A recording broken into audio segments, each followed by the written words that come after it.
Good morning.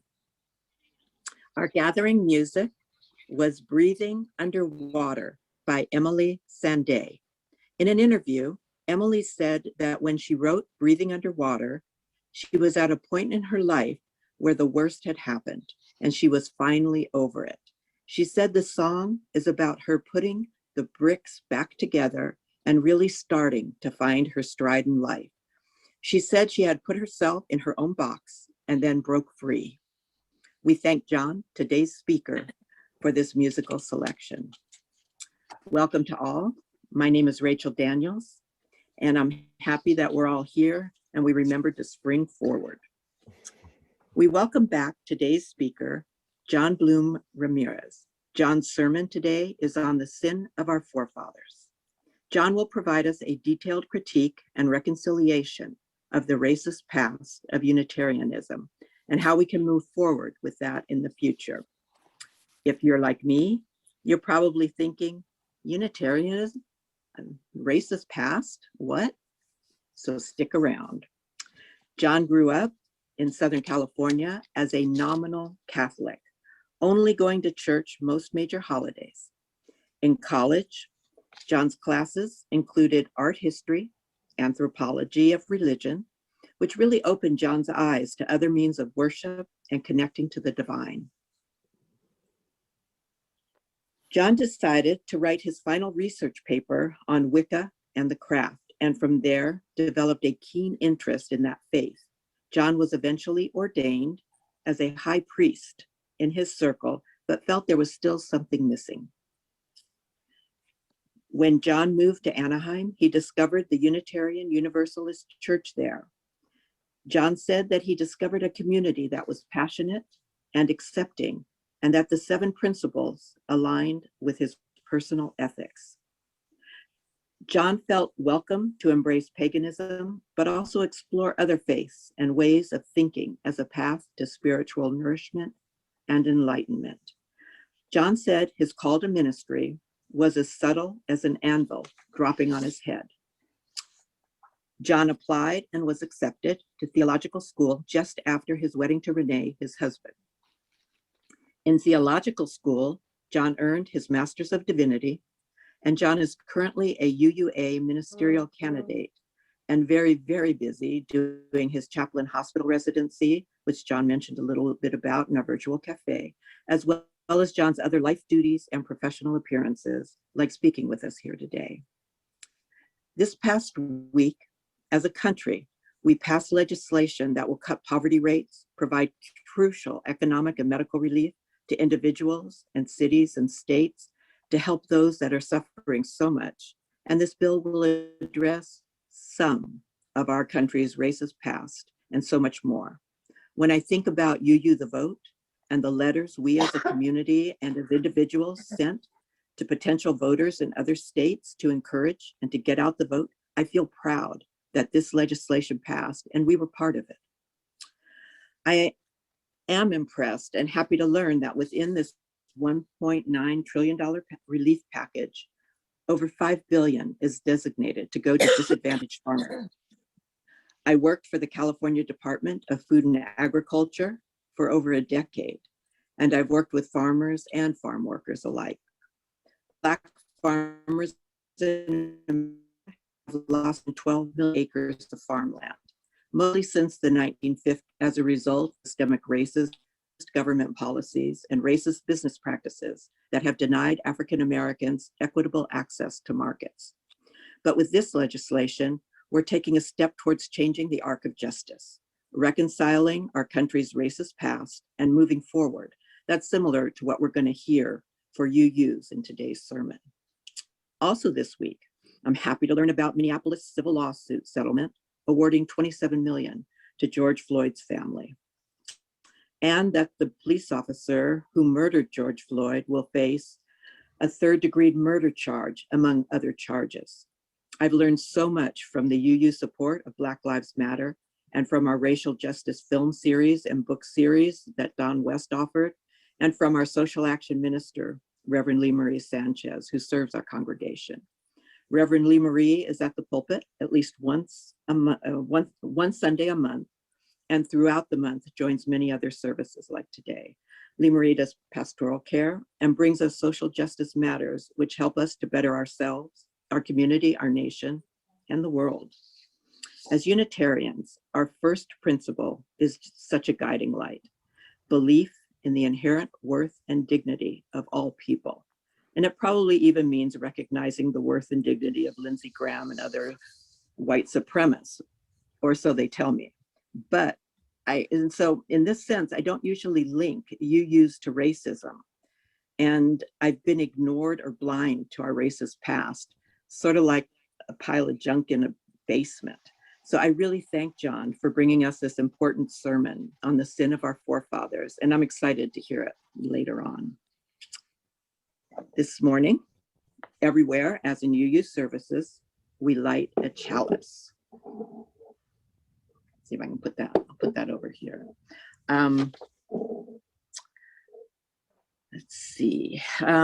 So if you have a candle at home, please grab one. Our chalice lighting words are from UU minister Jason Saxon and were sent to me by Carole and Rorman. Listen, can you hear it? The Spirit is calling. It's calling to you and it's calling to me. It's calling to us to greater wholeness, greater connection, greater service, greater love. It's calling to us to live courageously and kindly, to speak our truth in love, and to bend the moral arc of the universe towards justice. It's calling us into community. The chalice represents illumination to the world that we are called upon to serve with love and with justice. Now, John will read us our centering thought, which will be on your screens, and you'll all still be muted. So they can be watching what's happening. Uh-oh. I'm not hearing. Oh, maybe this is down. No. Uh-oh.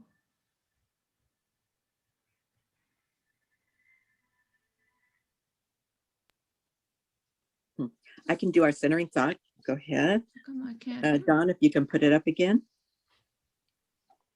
Oh, can you hear me now? John's unmuted. Oh, okay. Perfect. Thank you so much. It is unfortunate that in most cases, when the sin of the fathers fall on the son, it is because, unlike God, people refuse to forgive and forget and heap past wrongs upon innocent generations.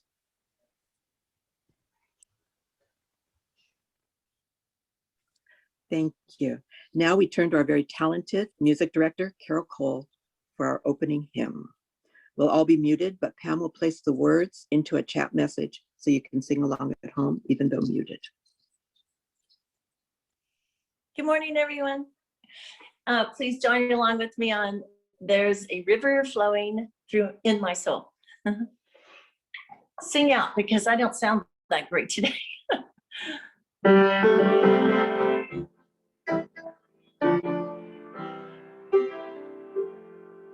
a river flowing in my soul. There's a river flowing in my soul. And it's telling me that I'm somebody. There's a river flowing in my soul. There's a river flowing in my heart.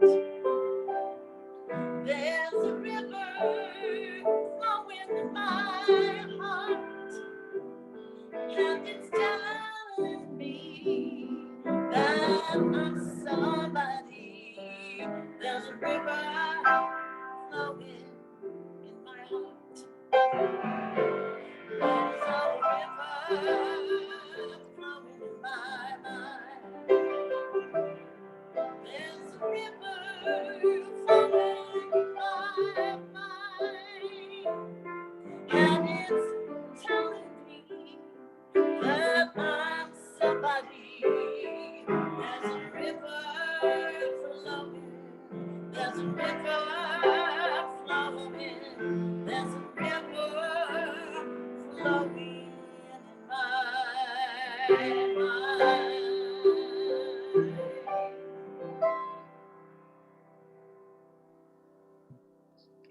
Thank you, Carole. Even with a scratchy throat, that was really, really beautiful and transforms the morning when you bring music in with us. Now we'll have our unison affirmation. We'll remind ourselves why we come together as a community. The short affirmation, we'll read it all together, so please unmute yourselves. And I really appreciate the delays because I could hear all our individual voices, and yet we still managed to come together as a community as we read together. It'll be on your screens.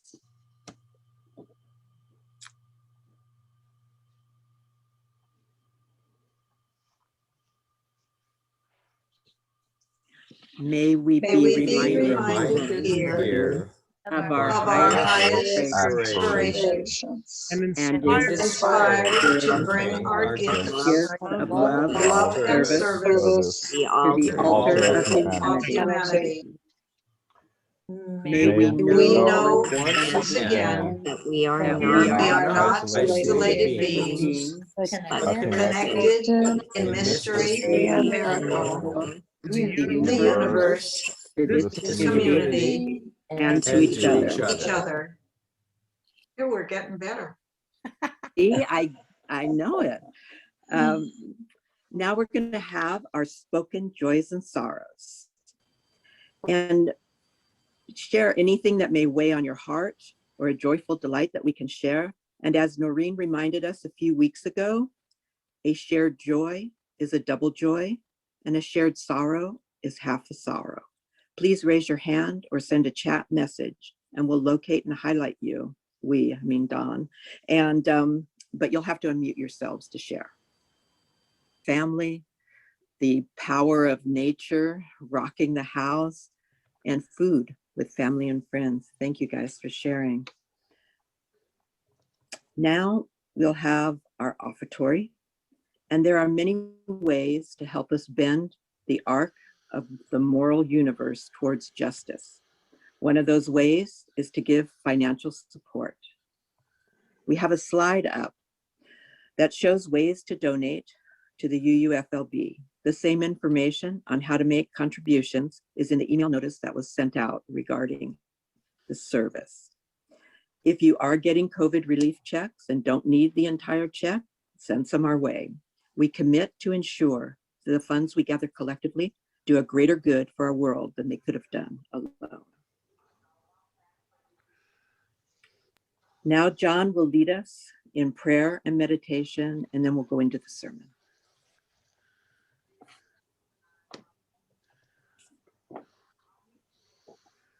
Good morning, all. Please join with me now in the spirit of meditation or prayer. It is what it is. A phrase I often utter when I'm frustrated, annoyed, or perplexed. Like when I open a box of cereal in the morning and I tear the bag too much and it explodes everywhere. It is what it is. A sentence I say when I'm lost, saddened, or despondent, like when I notice my checking account is overdrawn. It is what it is. A judgment I make toward others when they assault me with hurtful words, micro and macroaggressions about my sexuality, my weight, my hair, my dignity. It is what it is, a belief that comes forth when I'm baffled, irritated, or morose, when something happens that I cannot control or make sense of. It is what it is. In the interest of reaching for the inherent worth and dignity of the demagogue who uttered this phrase, when now 543,000 people have died, 29.4 million Americans are or have been sick with this plague, he obfuscated, obscured, and obliterated the data and taunted the doctors doing their best, feathering the nests of his friends and cronies, hoarding more wealth than a poisoned dragon, creating more billionaires and now trillionaires who gorge and gorge on the profit of the suffering and the 18 million who are unemployed, the millions who still work in fear. Is that really what it is? Or can we do better? Are we tired yet? Spirit of life, spirit of love, dearest God, Godex, known by many names, the unseen energy, the all-knowing permeating force that moves our molecules and causes us to draw breath from where we get love, help us see what it is. Help us in our quest for freedom, truth, and beauty. Bless us with the tenacity to just keep going, to wake up and keep moving, to keep going, to not wither in despair and anguish, to live another day in your love. Allow us to hold in the light those who are worried about money, those who are worried about their benefits, those that are worried about their health, their families, their homes, and yes, their jobs. Allow us to hold in the light those who are sick with this illness, those that suffer from brutality, state or domestic, those that need our love, our energy, just to make it another day. Hold in that light, brilliant and shining as a beacon. Allow us to fight. Is it what it is? Let us use this beacon of love and light and shine it at those who refuse to see past their own petty egos, their bombast and arrogance, and should they refuse to see the light in their own heart, may the light expose them for whom they choose to be. May the universe and all things divine treat them as they have treated all of us. Amen and blessed be. Please take a few moments now and just breathe deeply in silence.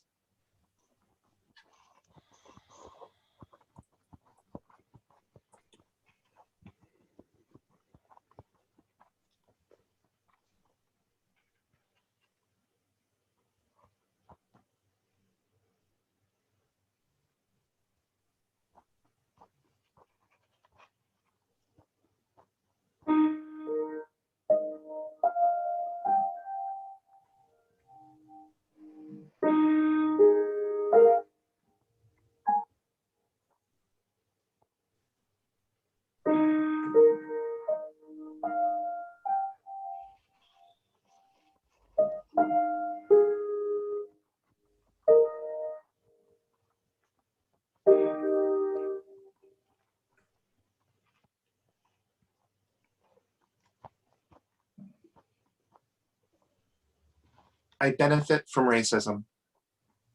I'm complicit in racism. I am racist. It really hurts to say those words.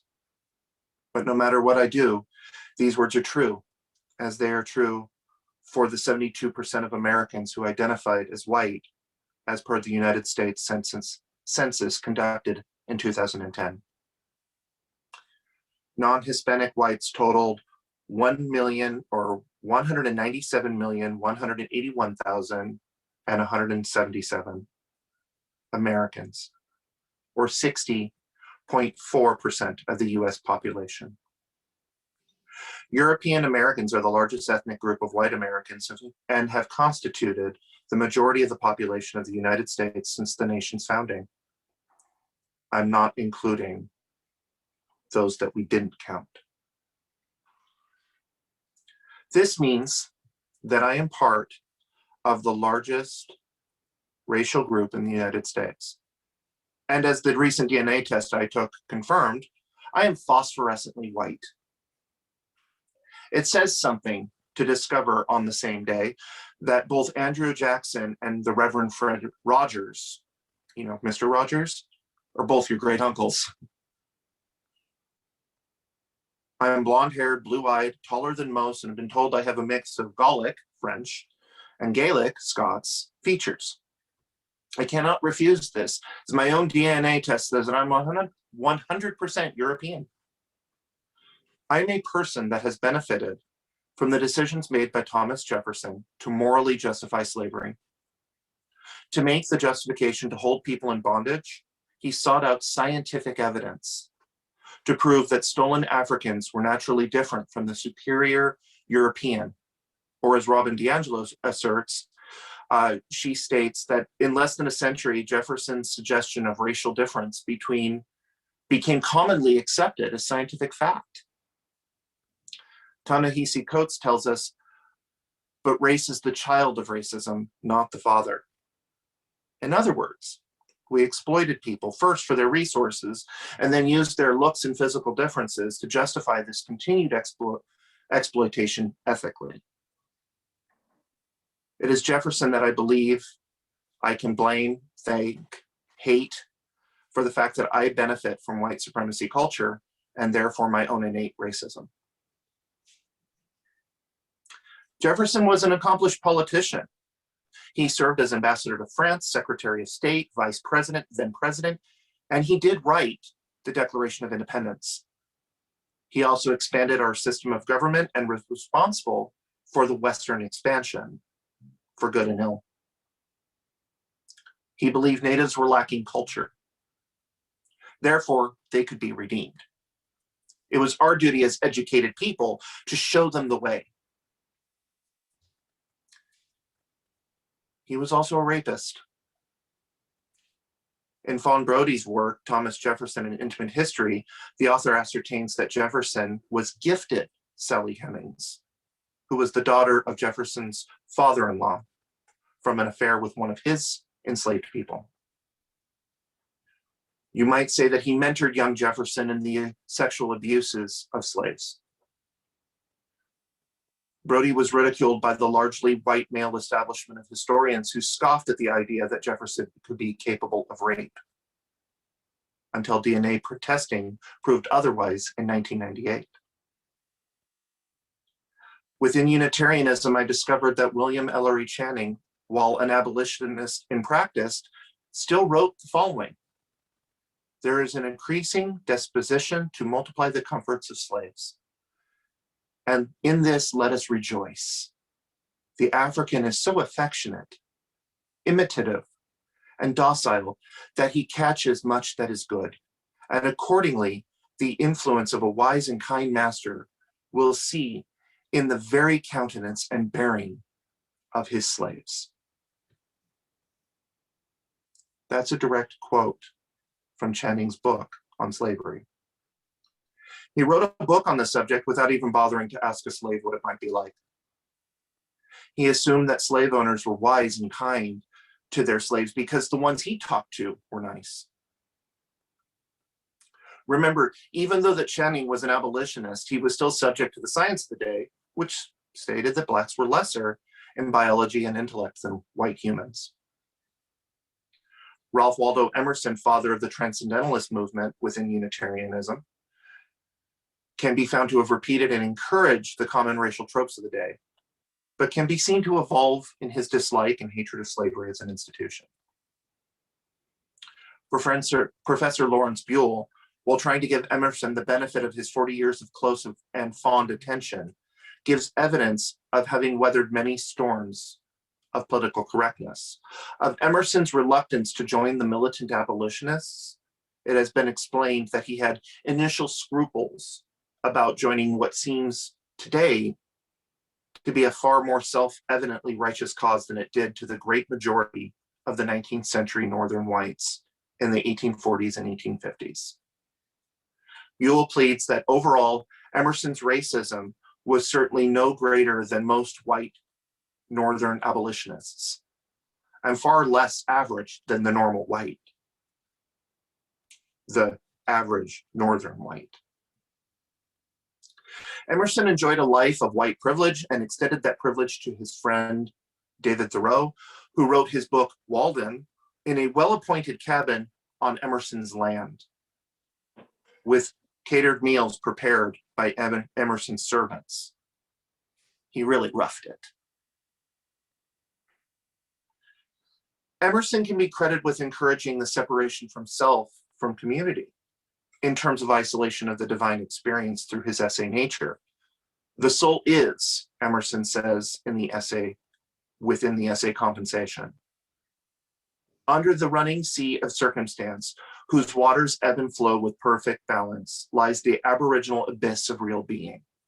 Essence, or God, is not a relation or a part, but a whole.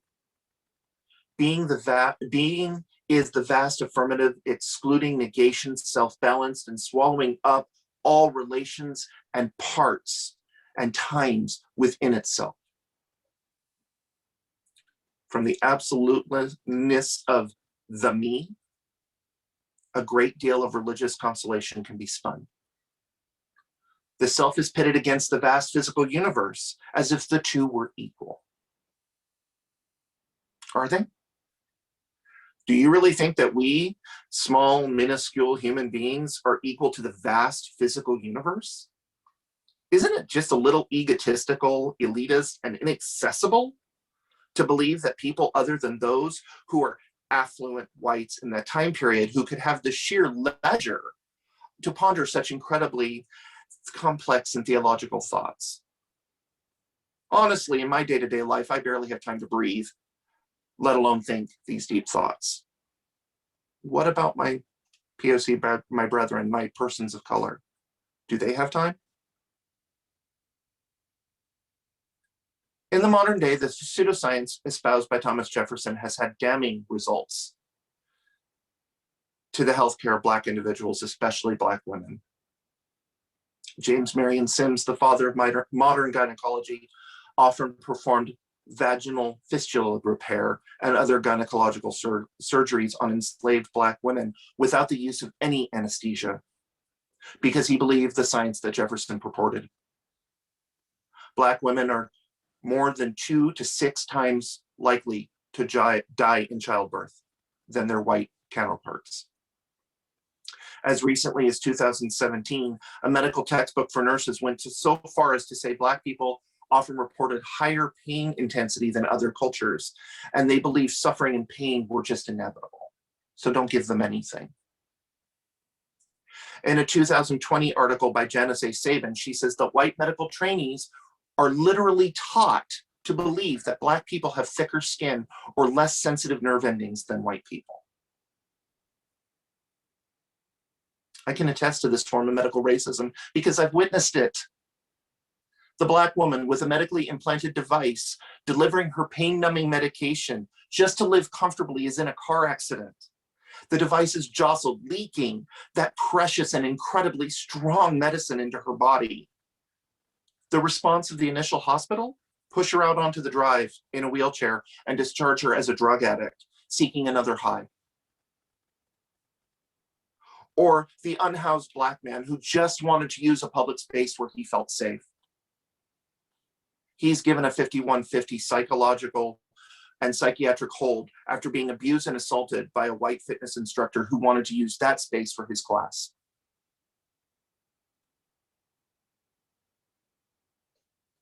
In the modern day, Channing's willingness to dismiss slavery as morally reprehensible, yet while still demeaning the enslaved African as imitative, docile, and affectionate, harkens to the well-meaning white folks in our congregations who march for civil rights and will fly the Black Lives Matter flag, yet still speak about how clean, well-mannered, and eloquent former President Barack Obama was.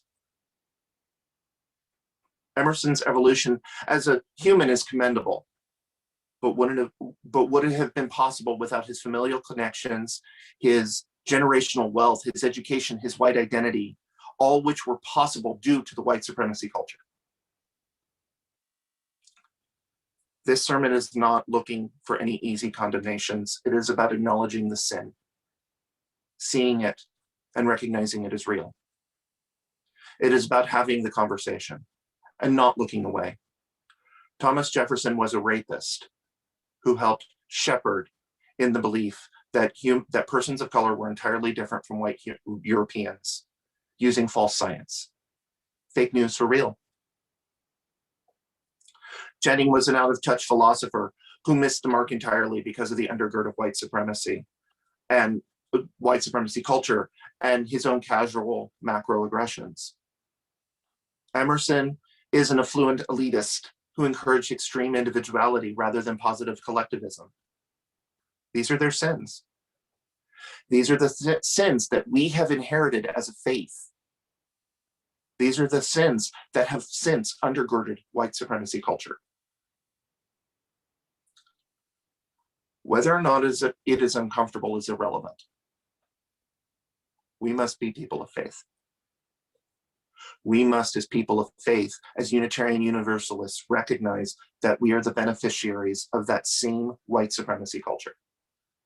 That Jefferson was one of our own. In some circles, we claim him as a Unitarian, though he was a deist at best. We have taken his name off of one of our churches. The Thomas Jefferson UU Church in Louisville, Kentucky, has voted to rename itself. I don't know if they've actually done it, but now what? I encourage you all to read the 1619 Project by the New York Times Magazine. Isaac Bailey writes, the project is an unapologetic series of essays and other works that has upended America's foundational story like anything else. Its authors did not treat the founders as near godlike wise men. Instead, they told the truth about what it means for a nation to have been built on contradictions. That all men, the contradiction being that all men are created equal, but that Black people need to be in chains and shackles. They explain why Black people decided to love a country that hated them, and why it took Black people to make real the words that the founders wrote but didn't live up to. In our quest for truth, we must acknowledge that a good number of our churches on the East Coast, especially in the southern states, were most likely built by the hands of enslaved people. The First Unitarian Church of Charlotte, for example, while adding an accessibility ramp inside the sanctuary, large irregular bricks were removed. They were confirmed to be handmade on a nearby plantation. The bricks were then formed into a monument near the cemetery attached to the church to honor the enslaved people who made the bricks and who helped build the building. It was decorated with a Sankofa bird ironwork and a shell topping to honor the African Angola traditions. This was believed to be the first memorial to enslaved workers in the South. And that's a start. I would hope that it would show Black persons and other persons of color, people who are seeking, just like we are, that might want to join a community like ours, that we are working toward a reconciliation and a deep acknowledgement of our past. I'd like to see other churches do something similar.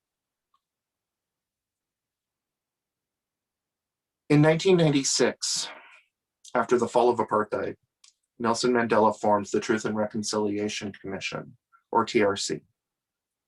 It was a court-like restorative justice body assembled in South Africa after the end of apartheid.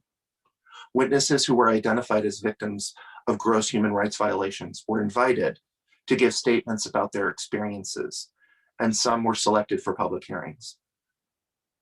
Perpetrators of violence could also give testimony and request amnesty from both civil and criminal prosecution. It was hard, it was graphic, and it was necessary. The TRC held 1,003 of these public hearings, which were seen by many as a crucial component of the transition to a full and free democracy in South Africa. Despite some flaws, it is generally, although not universally, thought to have been successful. This is what we need as America. If we hold all truths to be self-evident, that all people, all humans are created equal, then we must acknowledge that there was a time that this was not the case. We must allow ourselves the chance for restorative justice. I believe it could heal us. In the meantime, we must acknowledge that our historical parents, our historical fathers, our forefathers were not the deified personifications we believe them to be. but were rather sometimes deeply flawed human beings. Yes, it tarnishes their legacy. But what is a legacy built on false premises other than lies? Do we want to continue to quote the voices of those that are smeared by their own words, by their own deeds, their own inheritances? Yes, we do. 1,000 times yes, with the acknowledgement that they're faults, of their faults and their sins. Why? Because if we do not learn from their sins, if we do not learn from their mistakes, we will not grow. We have to acknowledge their flaws, but also their virtues. And more so, lift up those Black voices that aren't heard as well as often or only during the month of February equally. Lift up the voices of Indigenous people, of women, of Latinx, of Asian. It doesn't matter. We need to lift up the voices of the other people of color, because we are not, I'm speaking of as a white person, the majority race. We are the majority colonizers. Big distinction.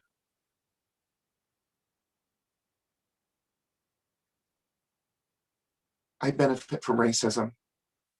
I'm complicit in racism. I'm a racist. Yes, because of the sins of our fathers, our forefathers, this cycle of toxic, patriarchal, misogynistic, elitist, white supremacy culture, we must all acknowledge, embrace, and break this cycle. Otherwise, we will never grow. I really hope and pray that you join me in praying that we can and that we will do the work. May it be so.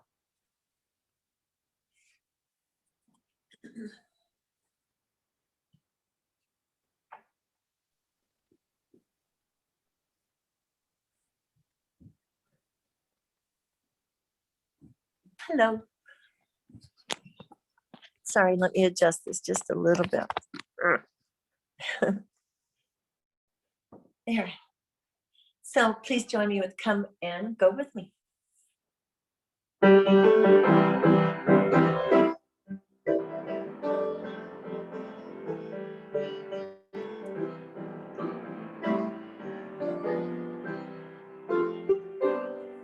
and go with me to that land. Come and go with me to that land. Come and go with me to that land where I'm a man. Come and go with me to this land. Come and go with me to that land.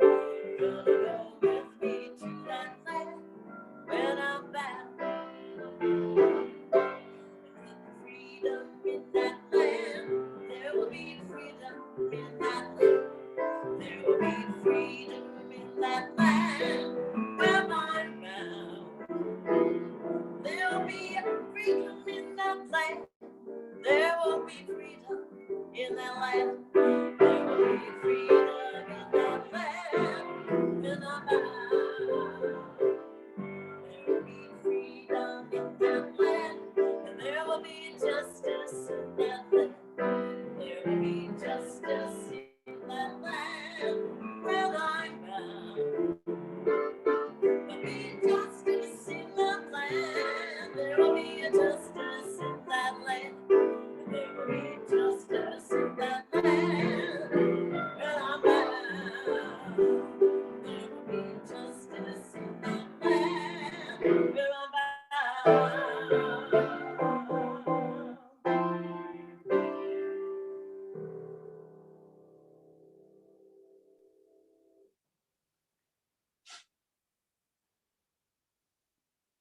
Last night, when I was writing our benediction for today, I was talking before that afternoon to Rachel, who was going to use the benediction as a time to extinguish the chalice. I want you to think about that chalice remaining lit as a beacon of hope as I say these words. It is not the critic who counts, not the man who points out how the strong man stumbles, or where the doer of deeds could have done them better.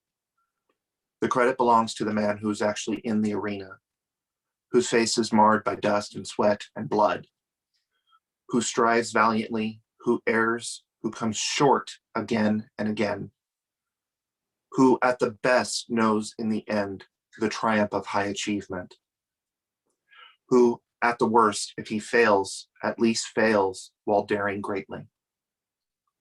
Those words come from Theodore Roosevelt, and it's researcher Brené Brown's favorite quote. She asks us, can anyone here give an example of courage in your life or someone else's life that wasn't defined by uncertainty, risk, or emotional exposure? There is no courage without vulnerability. May we all show courage in our continued work to break down the barriers of white supremacy culture. May we dare greatly and humbly, and may we offer one another grace when we stumble. May we tread into the unknown, risking that uncertain and emotional exposure, suppressed, or may we have empathy and compassion for those that have been suppressed under the system. May we have the strength to sit with them in the dark and hear their story without judgment.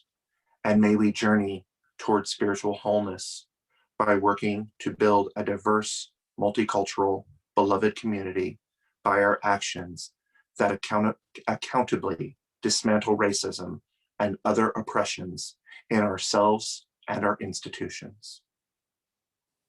With that I say, Amen, Shalom, Salam, Namaste, and blessed be.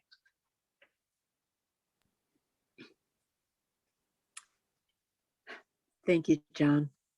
I still have your message here in my heart. That's powerful. And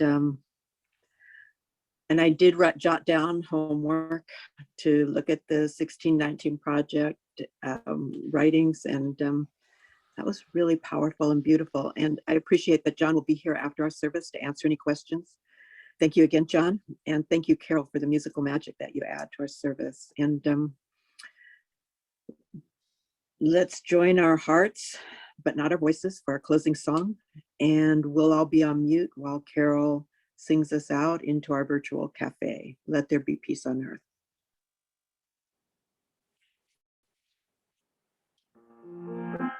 Please join in home.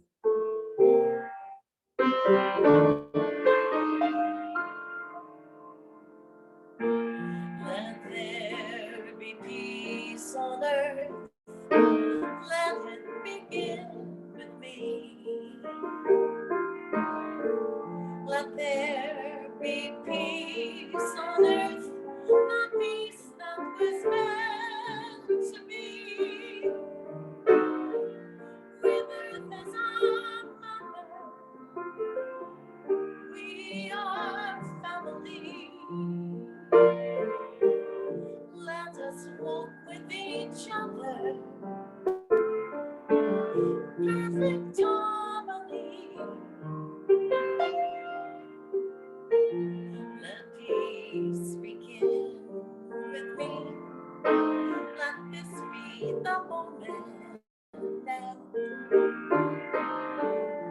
With every step I take, let this be my song.